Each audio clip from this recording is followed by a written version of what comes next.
maraim-baovao fiomboanam-bavaka anomboana ny tontolo andro miaraka amin'ny tompo isan'andro amin'ny ora sasany maraina ao amin'ny FJKM misotro fitiavana.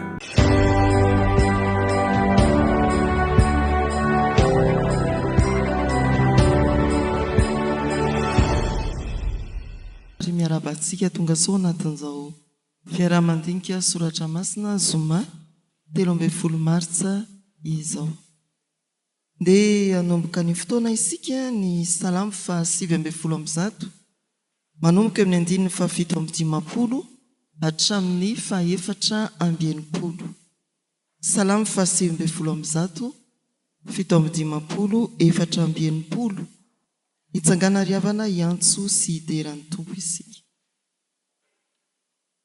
Hoy ny mpanao salamo: anjarako Jehova, minimitandrina ny teninao aho, mifona aminao amin'ny foko rehetra aho, mamindrafo amiko araka ny teninao. Mihevitra ny lalako aho ka mamerina ny tongotro ho amin'ny teny vavolombelonao. Mandeha fainganao ka tsy nitarejetra, amin'ny fitandremana ny didinao. Ny hodidina tamiko ny famatoran'ny ratsy fanahy, tsy mba nanadino ny lalanao aho. Mamatonala ny foazako ideranao noho ny fitsipika ao marina.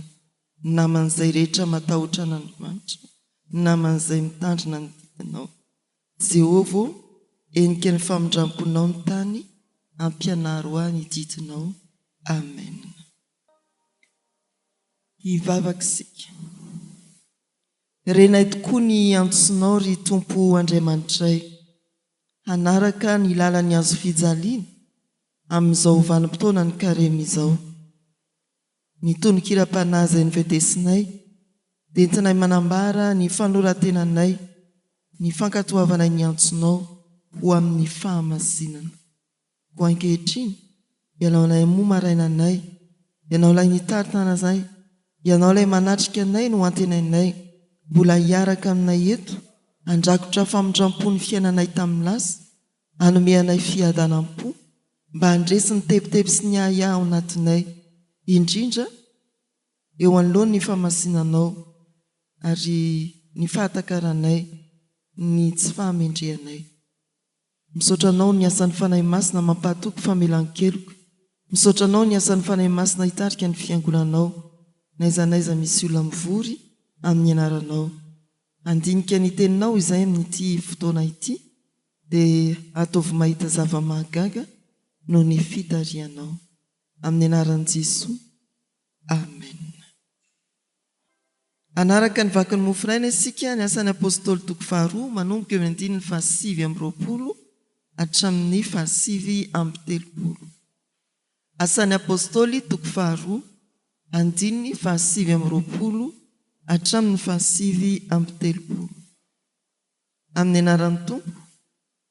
Ry rahalahy, aoka mba ho laza ny aminareo marimarina ny amin'ny Davida patriarka, fa efa maty izy ka nalevina koa, ary ny fasany eto amintsika mandrakandroany. Ary satria mpaminany izy ka nahalala fa Andriamanitra efa nanao fianianana taminy, fa izay ateraky ny kibony no hipetraka eo ambonin'ny seza fiandrianana. Koa raha nahita raha teo izy, dia nilaza ny fitsanganan'i Kristy, fa tsy nafoy ho any amin'ny fiaina tsy hita izy, ary ny nofony tsy ratry ny loha. Izany Jesosy izany dia efa natsangan'Andriamanitra, ary vavolombelona izany izahay rehetra. Ary efa nasandratry ny tanana ankavanan'Andriamanitra izy, ary nandray tamin'ny ray ny fanahy masina izay nokasainy, dia efa nampilatsaka izao hitanareo sy renareo izao izy. Fa tsy Davida no niakatra tany an-danitra, fa hoy izy: Jehova nilaza tamin'ny tompoko hoe, mipetraha eo an-tanako ankavanana. Ambara-panaoko ny fahavalonao ho fitoeran-tongotrao. Koa aoka ho fantatry ny taranak'Israely rehetra marimarina fa iny Jesosy nomboanareo tamin'ny hazo fijaliana iny dia efa nataon'Andriamanitra ho tompo sy Kristy. Ary raha nandray izany ny olona dia voatsindrona tamin'ny pony ka nanao tamin'ny Petera sy ny apôstôly namany hoe: ry rahalahy, inona no ataonay?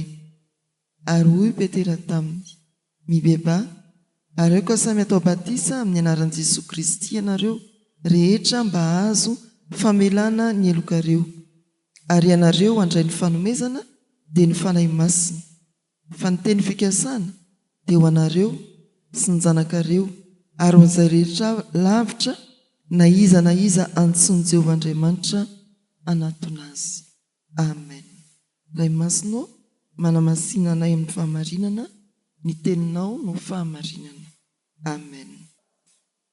Indray toy izay Andriamanitro manatona anao amin'ny fanaitretena ary manantena indrindra ny valim-bavaka amin'ny anirahanao ny fanahy masina, hitarika ny fiangonanao, hiara-andinika ny soratra masina ary hitombo amin'ny fandinihan-tena ho tonga amin'ny fibebahana marina dia atsiaro fa efa vita ny famonjena ary afaka misitraka izany izahay sy ny taranakay ary ny olona rehetra naizanaiza izay antsonao anatona anao.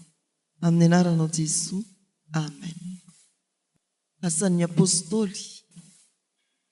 Vetivety. 2 minitra ny ananantsika efa latsaka 10 sahady zao. Inona no azonareo ambara momba ny boky ny Asan'ny apôstôly? Io ka no nanoratra. Teofily, inona ny hevitry ny hoe Teofilo? Ho an'ny mpitandrina fiangonana? Mpitandrina fiangonana ve Teofilo?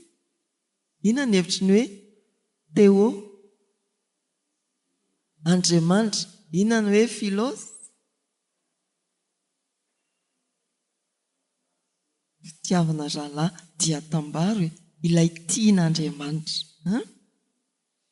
Ho an'izay rehetra tian'Andriamanitra izany ty Asan'ny apôstôly ty raha dika ny anarany Teofily. Misy andinin-tsoratra masina ve tadidina ratsenjery ao anatin'io? Asa 1:8. Hoana le izy? Azo hoe miaseseo ary le izy. Vavolombeloko, Jerosalema, renivohitra, Jodia, Samaria ilay avaratra ary ny hatramin'ny faran'ny tany. Inona koa? Bedinareo raha vao tsy mahatsiaro an'izay zavatra izay. Efa misasaka zao ny volana ka inona ny tsy hatadiavanareo an'izany? Mahatsiaro zanak'Efijekema, zanak'Andriamanitra. Tsy hijery mofinainantsika ao anatin'ilay mofinaina teo ry havana malala. Inona le izy? Tsisy mianatra tsenjiritsy ireo fa tapaka amin'ny volana. 2:37 le izy. Ahoana le izy? Avereny tsy akijery.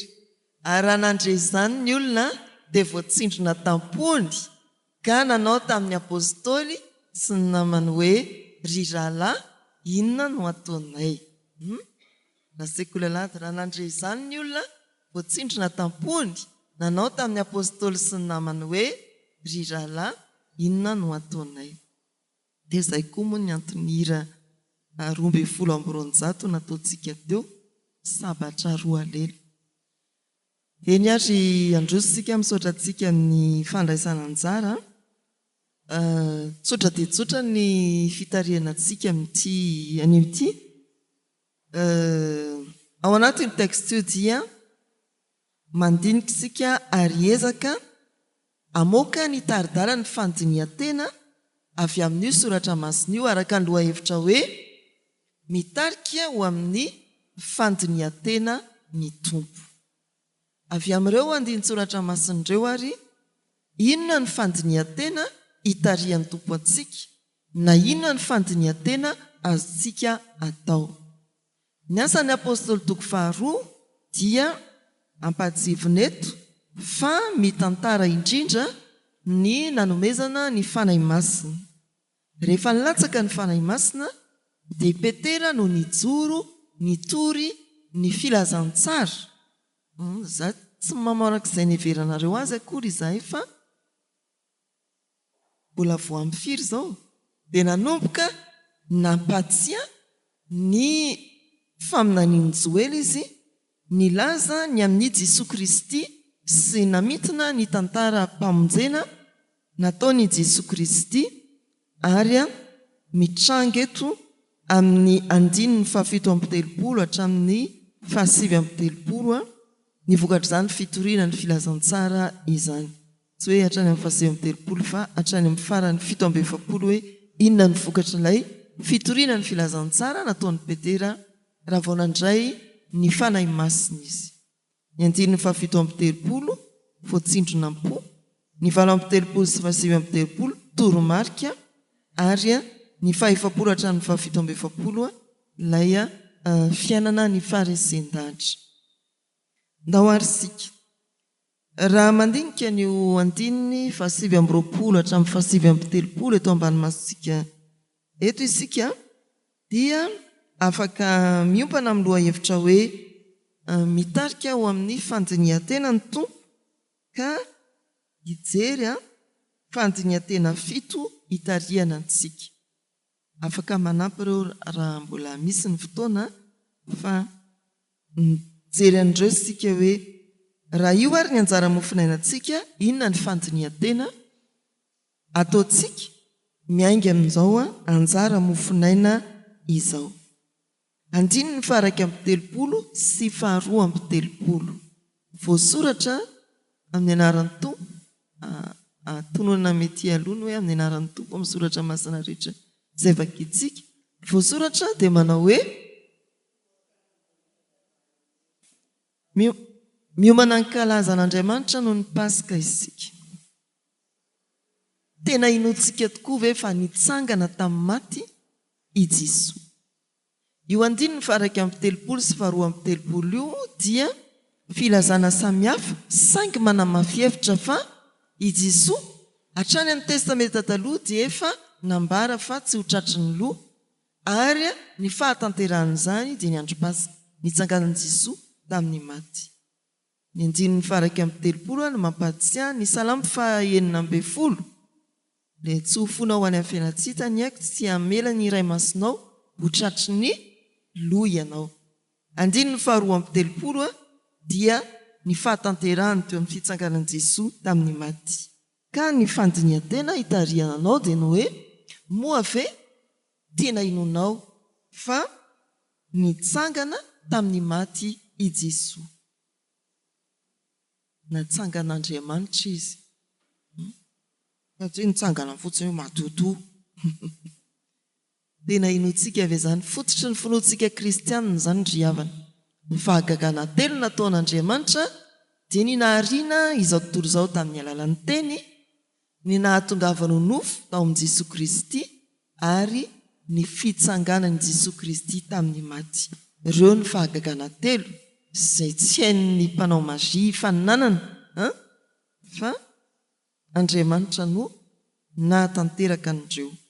Inonao ve fa nitsangana tamin'ny maty Kristy, natsangan'Andriamanitra tamin'ny maty Kristy, efa voasoratra ny testamenta taloha izany ary tanteraka tamin'ny nitsanganan'i Jesosy tamin'ny maty. Tena mino ve ianao fa velona Jesosy? Azafady fa ny ao an-tsaina moa indraindray mbola Jesosy dia tsy voasoratra intsony ny Jesosy amin'ny taratasy. Nentim-paharazana sa nentim-pahazarana ny finoanao rehefa Paska. Paska dia anao ny dera izay. Tsy maintsy hita ao amin'ny liturgia ny anao ny dera. Efa any tokoa moa izy izany. Dia zatra fotsiny sika. Fa tena inoantsika ve tany amin'ny 2 arivo taona lasa nisy Jesosy maty sy nitsangana tamin'ny maty. Tarika antsika ao amin'ny fandinihan-tena ny amin'ny finoantsika ny nananganana Jesosy tamin'ny maty izao soratra masina izao. Efa tany amin'ny testamenta taloha ny faminaniana momba izany ary tanteraka. Anjaranao ny sisa ino na tsy mino. Tena mino ve ianao? Ny faharoa, mandiny efa nanaiky an'i Jesosy ho tompo ve ianao? Natao hoe ao moa satria hoe fandinihan-tena ilay loha hevitra fa rehefa mitarika anareo dia hoe ianao fa izaho koa ao anatiny. Ny asa 2:30 koa aoka ho fantatry ny taranak'Israely rehetra marimarina fa iny Jesosy nomboanareo tamin'ny azo fijaliany dia nataon'Andriamanitra ho tompo sy Kristy. Efa nandray an' Jesosy ho tompo sy mpamonjy ve ianao. Nanaiky an' Jesosy ho Mesia, ilay mpanjakanao, ilay mpitondra hafatra ho anao, ilay fanatitra natera indray mandeha ho anao ve ianao. Zay moa ny hevitry ny hoe Mesia. Ny Mesia dia mpanjaka i Kristy, mpaminany i Kristy ary mpisorona i Kristy. Mpilaza hafatra izy sady votoatin-kavatra. Fanatitra izy, mpisorona izy sady fanatitra.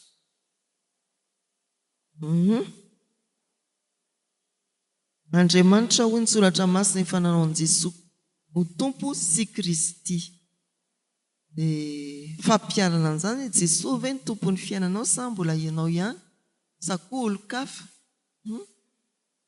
Ozy ny mpanakanto hoe je suis à toi. Natao aloha mahay an'izany ery izany.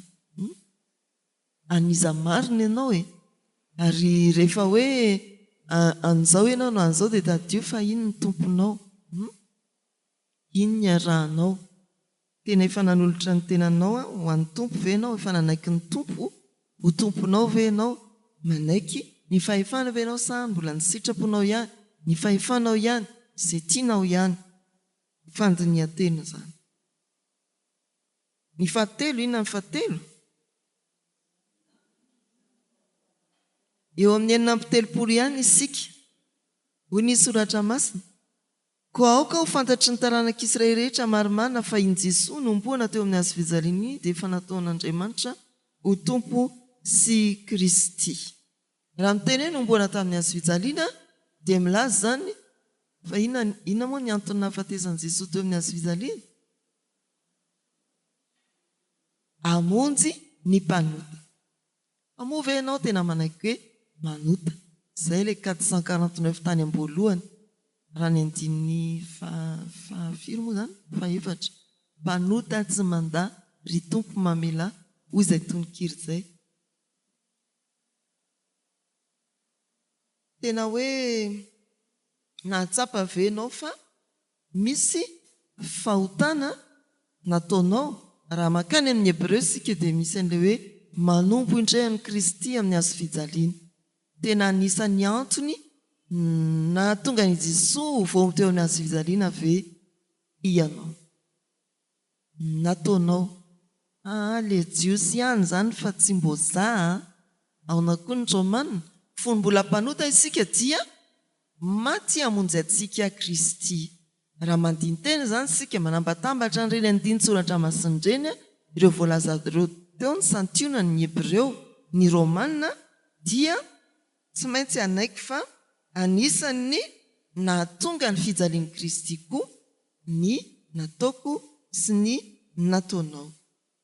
Tsy hanome tsiny ny jiosy fotsiny sika mba tsy rariny kosa nataony.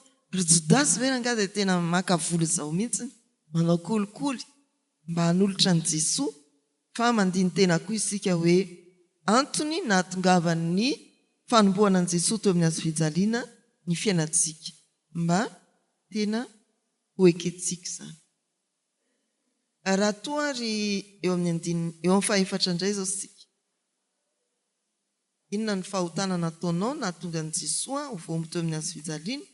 Inona ny toeny? Efa tena nibebaka ve ianao? Raha tsaroanao fa mpanota ianao, nanao fahadisoana teo anatreh'Andriamanitra ianao, nanombo an'i Jesosy teo amin'ny hazo fijaliana ianao, isan'ny antony nahatongavan'i Jesosy fa teo amin'ny hazo fijaliana dia mibeba. Inona no ataonay ho ny nandreny toriteny? Dia hoy Petera amin'ny 9:30 mibeba ary aoka samy atao batisa amin'ny anaran'i Jesosy Kristy ianareo rehetra mba azo famelana ny helokareo ary ianareo handray ny fanomezana dia ny fanahy masina. Ny tapany voalohany indrindra. Tapany voalohany indrindra dia miantso ny nandreny toriteny mba hibebaka. Efa tena nibebaka ve ianao? Firy ny toriteny efa norenesinao? Efa tena nibebaka ve ianao? Ny alanao ve izay ny taomananao mba ibeba nampahafantarana anao fa tsy nety araka ny sitrapon'Andriamanitra ka nentinao angataham-pamelana tamin'ny tompo izany. Niverina tamin'ny tompo ianao, niaiky ny fahotanao ary dia matoky ny famelan-keloka omen'ny tompo. Ilay fibebahana ianao mahafantatra hoe nisy nizoranao tsy nety dia manao totok'ivoy ianao ka miova lalana. Raha tany amin'izao tontolo izao ianao dia mitodika indray ao amin'Andriamanitra. Araka ny tantaram-piangonana efa nitenenina taminareo zany, tenenina tamintsika, raha tany aloha tany rehefa tany aloha nefa any tondro tany aloha tany rehefa horaisina ho mpandray ny katekômena anankiray dia maninona manao hoe veloma ianao ry izao tontolo izao, arava ry Kristy. Dia izay no hoe tena nibebahanao ve tany ny fidodianao tamin'ny voalohany fa mitodika any amin'ny Kristy indray ianao izao. Izay ilay fibebahana. Efa tena nataonao zany ve zany hetsika ara-panahy zany raha miantso eto ny andinin-tsoratra masina, voatsindrona po ianao ka mahatsiaro tena nanota, nanao zavatra tsy araka ny sitrapon'Andriamanitra, dia tena tsaronao ve fa nanao todok'ivoty eo amin'ny fiainana ianao. Dia nefa nibebaka ve ianao tany amin'izao tontolo izao no nitodihan'ny fiainanao tany aloha, fa izao ianao efa mitodika amin'Andriamanitra ao amin'i Jesosy Kristy. Vokany tena hoe nanao inona mihitsy zany 360 degré, tena niova mihitsy ve ny fiainanao. Afaka miteny ve ianao hoe za taloha zany, afaka manambara amin'ny namanao na hafantatra anao taloha ve ianao hoe za taloha zany. Ary amafisina ny Korintiana 2:7-7 fantatrareo tsara. Raha misy olona olom-baovao izy, efa lasa ny zavatra taloha. Fandiniantena ateraky ny asa 2:38 zany dia ny hoe efa tena niova lalana venao, niova fitodika venao, efa tena nibebaka venao satria ny fitaomana fitariana dia manao hoe mibeba. Dao sika ho eo amin'ny 5. Ao iny soratra masina. Mandiny efa nandray ny famelan-keloka avy amin'Andriamanitra ve ianao. Nandray an'i Jesosy tompo ianao, natsapa fampanota, niverina tamin'ny fibebahana marina, moa ve tena inonao fa voavela ny elokao, iainanao ve ny famelan-keloka. Ny asa 2:38 ihany dia manambara hoe mibeba ary aoka samy atao batisa amin'ny anaran'i Jesosy Kristy ianareo rehetra mba azo famelana ny elokareo. Efa tena inonao ve fa voavela ny elokao. Ireto ary ry tompo ny fahotako 1 2 3 4 5 6 hatrany amin'ny ratsan-tongotra mbola tsy hita ihany ny farany. Mifanisa amin'ny volon-doza izy ny mpanao salama. Ireo ary izy ry tompo atolotro anao. Fa setrin'izay ve tsapanao fa tena namelanao ny tompo. So mbola manontany indray ianao ny ary Jesosy tena navelanao ve le ohatran'izao e? Le za nangala-trombo 20 amin'ny 100 taria fa tsy tenenako hoe zavatra hafa. Tena navelanao ve? Inonao ve fa voavela ny elokao. Dia eo amin'ny taratasy ho misy hoe nitoriteny mantsy hoe tsy hoe mampitahotra fotsiny ianao dia zao, ianao dia zao, dia ianao dia zao. Fa nitoriteny dia mitaona olona hibebaka ary mampahafantatra sy mampanantena fa ho an'izay mibebaka marina mifotoritory sy mangorakoraka dia be famindrampon'ny tompo ka tsy mitahiry fahatezerana. Tena tsapanao ve fa navela ny elokao. Efa nandray ny famindrampon'Andriamanitra ve ianao sa mbola miaina amin'ny vesatry ny fahotana. ahoana ny alalana fa tena miaina famelan-keloka ny olona anankiray re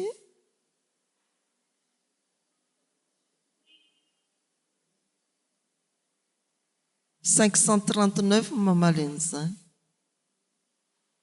be ny zava-dratsy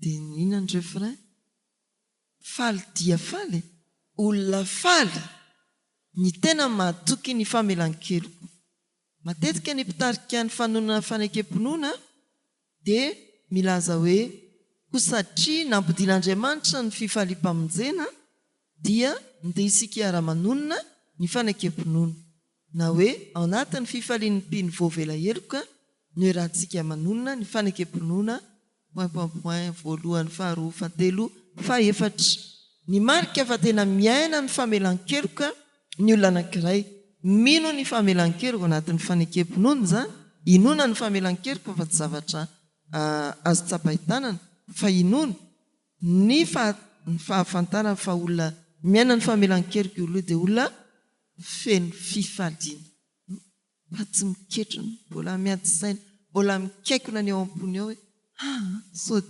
sode be loatra ny ilay fahotako inona ny tsy efa nataoko fa zay namena tahaka ny jaka aza dia maninona aiza misy an'izay soratra masin'izay Isaia 1:18 andao aloha vakiana dia mba samy matoko vehivavovela ny eloko ao iny e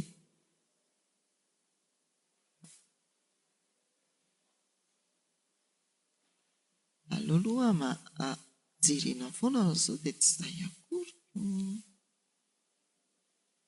1:18 hoy ny soratra masina avia ry fandahatra sika hoy Jehova na dia tahaka ny jaka aza ny fahotanareo dia ho fotsy tahaka ny oram-panala na mangatrakatraka tahaka ny sily aza dia ho tahaka ny volon'ondry fotsy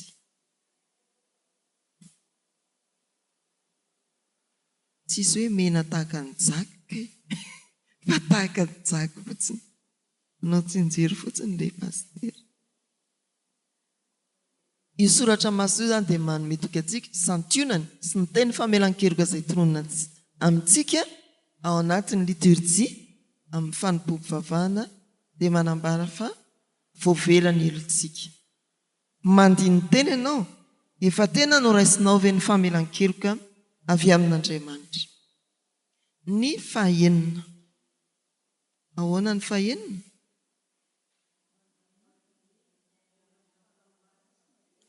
miaina mifanahy masina ve ianao andiny ny fahavalo amby telopolo ihany ianareo andray ny fanomezana dia ny fanahy masina fantatsika moa fa ny fanahy masina raha tao amin'ny asan'ny apôstôly toko faharoa nanangana ny fiangonana niteraka ny fiangonana eto amin'ny andininy efapolo hatramin'ny farana ny fanahy masina mbola mitahiry ny fiangonana mandraka ankehitriny ny fanahy masina no mbola mampahery ny fiangonana mampijoro azy ho vavy olombelona manolo-tsaina zany asan'ny fanahy masina avokoa miaro ny fanahy masina tena miaina amin'ny fanahy masina ve isika tsarotsika ve fa ny fiainantsika rehetra raha vao mifo dia tarihan'ny fanahy masina miaraka amintsika ve ny fanahy masina ina moa ndika ny fanahy masina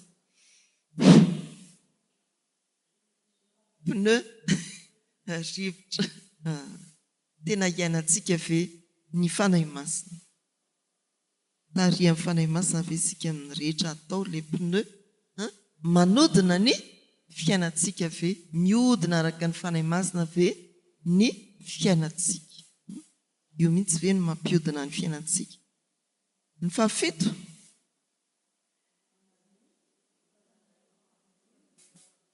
eo amin'ny andiny ny fahasivy amby telopolo mamara ny anjara mofinainantsika dia izao no voasoratra fa ny teny fikasana dia ho anareo sy ny zanakareo ary ho an'izay rehetra lavitra na iza antsony Jehovah Andriamanitsika anatona azy teny fikasana moa dia ny fanomezana ny fanahy masina fa fikasan'Andriamanitra koa ny amonjy izao tontolo izao nomeny ny zanan'ilay tokana mba tsy ho very izay rehetra mino azy fanana fiainana mandrakizay mandiny teny ianao efa tena nandray ny famonjena venao.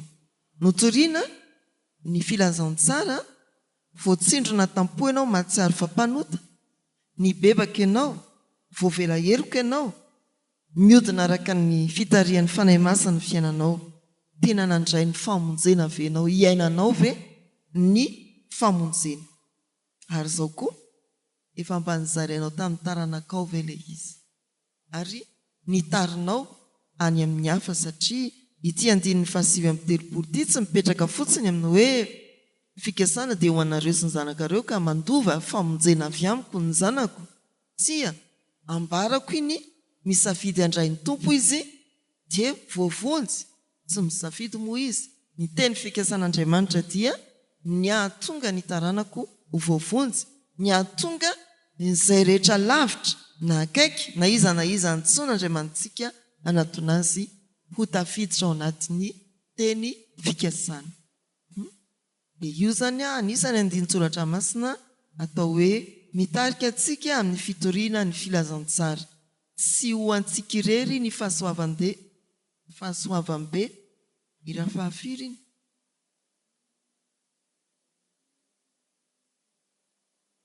Ny fahasoavam-be 314 izy injany misy feo 314 tsy ho ahy irery, tsy ho anao irery ny famonjena. Fampanjiniantena atao anatin'ity 7:30 ity dia ny hoe tsy ho anao irery ilay izy ka ny voalohany efa nandray ary venao. Ny faharoa, tafitanao tamin'ny taranakao ve ny famonjena fa fikasan'Andriamanitra izany. Ary ny fahatelo, efa nambaranao tamin'ny hafa ve izany teny fikasana Andriamanitra te hamonjy. Andriamanitra efa nanolotra ny zanany mba hamonjena an'izao tontolo izao. Miantso antsika amin'ny fandraisana ny famonjena sy fitoriana ny famonjena ny andininy 7:30.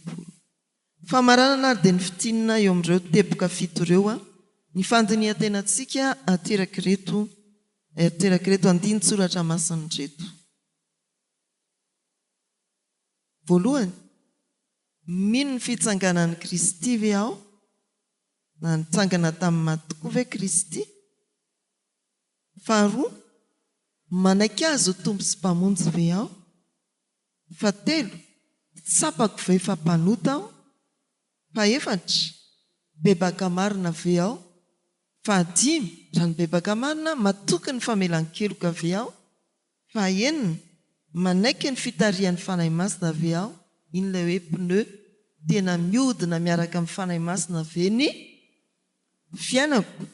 Ary ny fahafito, nandray sy nitory ny famonjena ve aho? Ireo ry havana ny fampandiniantena ny tarian'ny tompo antsika avy amin'ny asan'ny apôstôly toko 2:7 hatramin'ny 7:30. Dao ary manana minitra vitsivitsy sika maromaro azo hifampizarana. Misy manakambara ve isika? Ireo fito ireo zany raha ohatra ka tena hoe tanterahantsika sy tariantsika ny ankonantsika raha riva na rehefa amin'ny fotoana hafa dia tena mahasoa antsika mihitsy amin'izao vanim-potoana ny karemizao. Dao ary sika hoe hijery kely ataoko hoe manana 10 minitra sika fa sy fahatelo moa zao. Inona ary ny eritreretanareo fa nahatonga ny ainy ny toritenin'ny Petera ho voatsindrona am-po?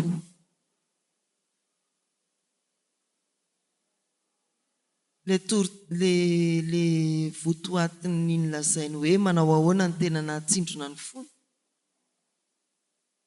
Izany hoe ataovy hoe maka ny toeran'ireo nandreny toritenin'ny Petera sika tamin'izany vanim-potoana izany. Voaomby tamin'ny hazo fijaliana Kristy, nitsangana tamin'ny maty Kristy, 40 andro tao aorianan'ny Paska, tonga ny Pentekosta, nilatsaka amin'ny fanahy masina, io Petera fa mitory teny. Ahoana? 50 andro aorianan'ny Paska ilay izy fa azafady a? Tri 40 andro aorianan'ny Paska ny andro ny akarana, araka ny asan'ny apôstôly toko 1 dia 10 andro tao aorianan'iny ny Pentekosta. Ahoana inona ny nahatsindrona tampohan'zareo? Miverina ao an-tsainy indray, miverina ao an-tsainy fotsiny ve? Verina ny ainany. Misy manana hevitra hafa ve? Raha vakiantsika ilay soratra masina. Nomeny ny Petera andraikitra ny mpiainy. Iny Jesosy nomboanareo tamin'ny hazo fijaliana iny, izany hoe tompona andraikitra ny fahadisoana vitany ny mpiainy ny toriteny. Ohatra antsika koa eo anatrehan'ny toriteny izay toriana dia tokony ho fantatsika efa mitodika aminao, mitodika amin'ny fiangonana ny toriteny, hanindrona ny fony amin'ny zavatra nataony nanombo an'i Kristy teo amin'ny hazo fijaliana. Izay izy raha mpitaina aty amin'ny vanim-potoana ny fiangonana. Nomboanareo tamin'ny hazo fijaliana, tsy niverina tao an-tsaina fotsiny. Izay tokoa moa tamin'ny andro ny 5 septambra. Nisy fandrobana be dia be. Hoe nareo ilay nandrobiany. Dia voatsindrona tapoy. Za tokoa ilay naka an'ilay moto an'olona tary. Izay izy io. Fa tsy nitantaraina fotsiny dia nitantaraina. Fa tena nomena andraikitra. Tena hoe nareo ane izany. Fa tsy hoe ry zareo e. Tsy ry zareo tany amin'ny 50 andro lasa e. Fa ambolinareo mihitsy izany. Izay ilay izy. Tena voatsindrona am-po izy satria nampahafantariny Petera fa tompona andraikitra tamin'ny fahafatesany Jesosy reto mpiaino ny toriteny.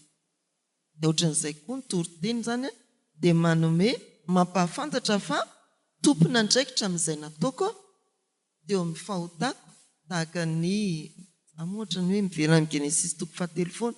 Inona ny olana tany? Samy milaza tsy tompona andraikitra. Tsy zafa ilay mena rano. Tsy izao ny lehilahy aloha no natao ankety voalohany. Tsy zafa amin'ny vehivavy. Dia teo amin'ny vehivavy tsy zafa amin'ny mena rano dia mena rano asa hanilika any amin'izy. Dia tafajanona eo. Fa tsy mijanona eo fa makaty amin'ny hoe za mihitsy kay ilay nanao fahadisoana manatona anao miverina aminao Andriamanitra amin'ny alalan'i Jesosy Kristy mamelany heliko ary indro ny tompo ampitiavana be tsy manisa ny fahadisoanao. Tsotra kely fa ila tsy ho vitantsika satria tsika mitady hijanona amin'ny Genesis 7. Tsy izany namaky ny vera fa ny saka. Nareo ny te hametraka ny veriny teo amorony teo fa fantatra misy saka ato. Eny ary hijanona eo sika. Sotra n'Andriamanitra ry havana vitantsika indray ny herinandro miditra amin'ny antsasaky ny volana sady sika ny herinandro ambony. Dia aza ketraka amin'ny fanaovan-tsoa fa amin'ny fotoanandro ny hijinjanareo ny tompo. Tena mandeha dia mandeha ny fotoana raha roty ny andro azo anaovan-tsoa. Tompo misaotra anao izahay mbola nandreny feonao indray tamin'ny alalan'ny fandiniana soratra masina mitaona anay mba tena andinika ny tenanay ny amin'ny finoanay ny fitsangananao tamin'ny maty, ny amin'ny fanekenay ny mahampanotanay, ny fibebahana marina, ny fahatokiana ny famelan-keloka, ny fanekenay ho tarihan'ny fanahy masina, ny andraisanay ny famonjena sy anambarana izany manomboka eo amin'ny ankonanay sy ny manodidina anay.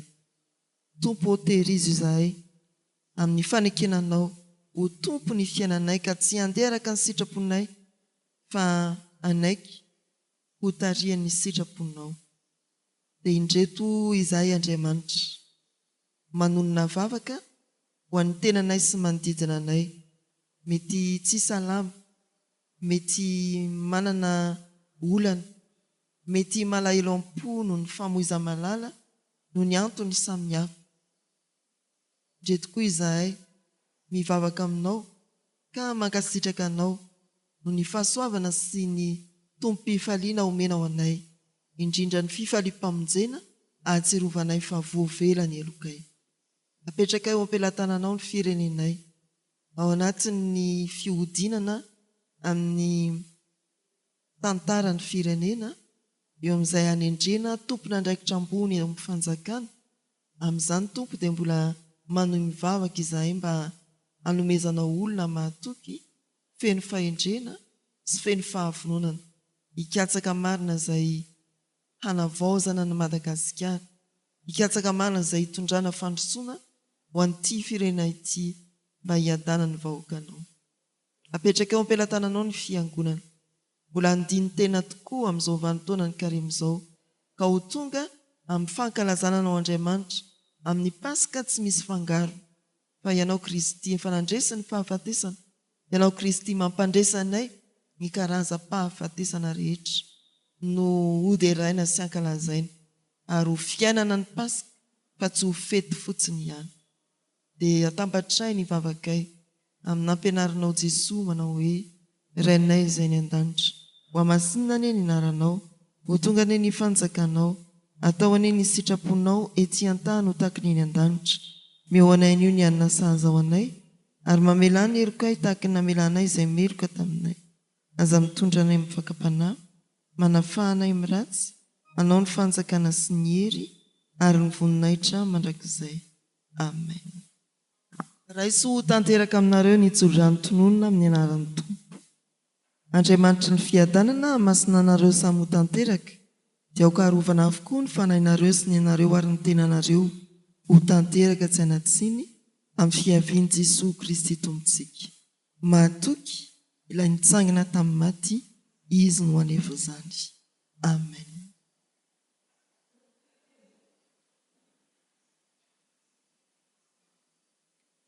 Ho an'Andriamanitra irerianany ny voninahitra, amin'ny anaran'ny Ray sy ny Zanaka ary ny fanahy masina.